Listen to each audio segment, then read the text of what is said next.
గ్రేటర్లో అక్రమ కట్టడాల కూల్చివేతలు కంటిన్యూ అవుతూ ఉన్నాయి. హైడ్రా పని మొదలు పెట్టినప్పటి నుండి ఇప్పటి వరకు గ్రేటర్ పరిధిలో దాదాపు 50కి పైగా బిల్డింగ్లను కూల్చివేశారు అధికారులు. ఒక్క గండిపేటలోని 40కు పైగా బిల్డింగులపై కొరడా జులిపించగా మైనాబాద్, చందానగర్, ఎర్రకుంటలో 6 బిల్డింగులను నేలమట్టం చేశారు.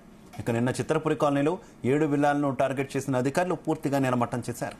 గాజుల రామారంలోనూ 3 అక్రమ కట్టడాలను కూల్చివేశారు హైడ్రా అధికారులు.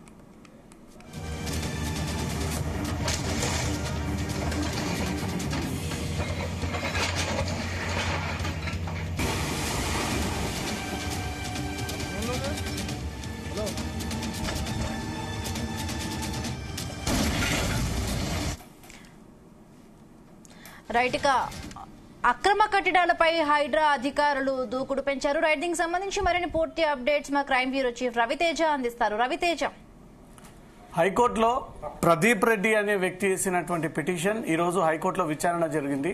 దీంట్లో ప్రత్యేకంగా ప్రదీప్ రెడ్డి కొన్ని అంశాలని మెన్షన్ చేస్తూ కోర్టు దృష్టికి తీసుకురావడం జరిగింది. జన్వాడ ఫామ్ హౌస్ కేటీఆర్ కి చెందినటువంటి ఫామ్ హౌస్ అంటూ కూడా గతంలో నుంచి ప్రచారం సాగుతా ఉంది.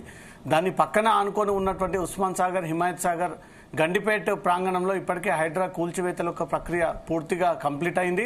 అక్కడ 20 నుంచి 25 భవనాలను కూడా హైడ్రా అధికారులు అక్రమంగా నిర్మాణం చేపట్టారంటూ కూడా వాటిని కూల్చివేయడం జరిగింది. ఇమీడియట్ గా ఈ కూల్చివేతలు జరిగిన తర్వాత ఆ పరిసర ప్రాంగణంలో ఆనుకొని ఉన్నటువంటి ఏకైక farm house KTR Janwada village కి చెందినటువంటి ఫామ్ హౌస్.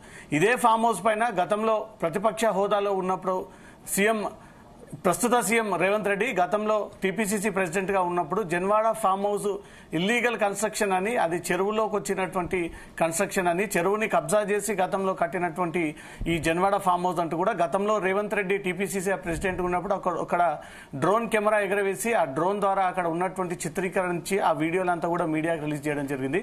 అదే జన్వాడ ఫామ్ హౌస్ 2 రోజులుగా సోషల్ మీడియాలో తీవ్ర వైరల్ గా మారాయి, తీవ్ర చర్చనీయాంశంగా మారింది.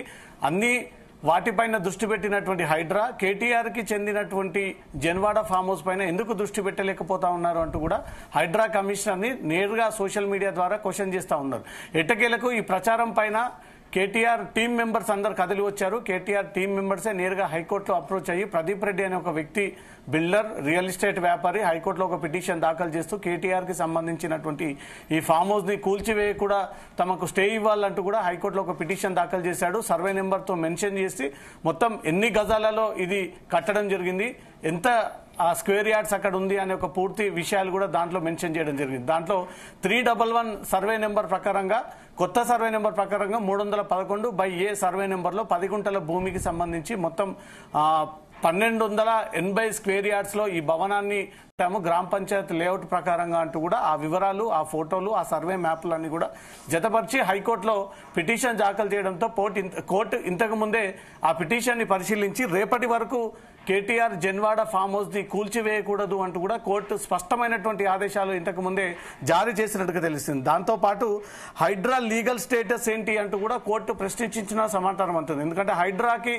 రాష్ట్ర ప్రభుత్వం స్పెషల్ పవర్స్ ఇచ్చింది, స్పెషల్ జ్యూరిస్డిక్షన్ ఇచ్చింది, స్పెషల్ టీం ఏర్పాటు చేసింది. వివిధ హోదాల్లో ఎఫిషియన్సీగా పనిచేసినటువంటి అధికారులందరినీ గతంలో జిహెచ్ఎంసీ అండర్లో పనిచేసినటువంటి ఎన్ఫోర్స్మెంట్, డిజాస్టర్ రెస్క్యూ ఫోర్స్, విపత్తులు ఏర్పడితే ఎవరైతే యాక్టివ్గా పనిచేసేటువంటి టీం అందరినీ కూడా ఆ టీంని తొలగించి అదంతా కూడా హైడ్రాలో మర్జ్ చేస్తూ హైడ్రా ఇకపై జిహెచ్ఎంసీ పరిధిలో ఉన్నటువంటి అక్రమాలన్నిటిని కూడా గుర్తించి అన్ని పవర్స్ ఇస్తూ నేరుగా ఆ కూల్చివేసేటువంటి దిశగా ప్రభుత్వం ఆదేశాలు ఇవ్వడంతో రంగనాథ్ టీం నేతృత్వంలో ఈ తొలగింపు చర్యలు కొనసాగుతా ఉన్నాయి. కోర్టు ఈ రోజు స్పష్టంగా క్వశ్చన్ చేసింది, హైడ్రా లీగల్ స్టేటస్ ఏంటి, ఎందుకు హైడ్రా ఇలా వ్యవహరిస్తూ ఉంది, దీనిపైన సమాధానం ఇవ్వాలంటూ కూడా కోర్టు హైడ్రా అధికారులను దృష్టిలో పెట్టుకుని ఈ క్వశ్చన్ అడిగినట్టుగా తెలుస్తోంది.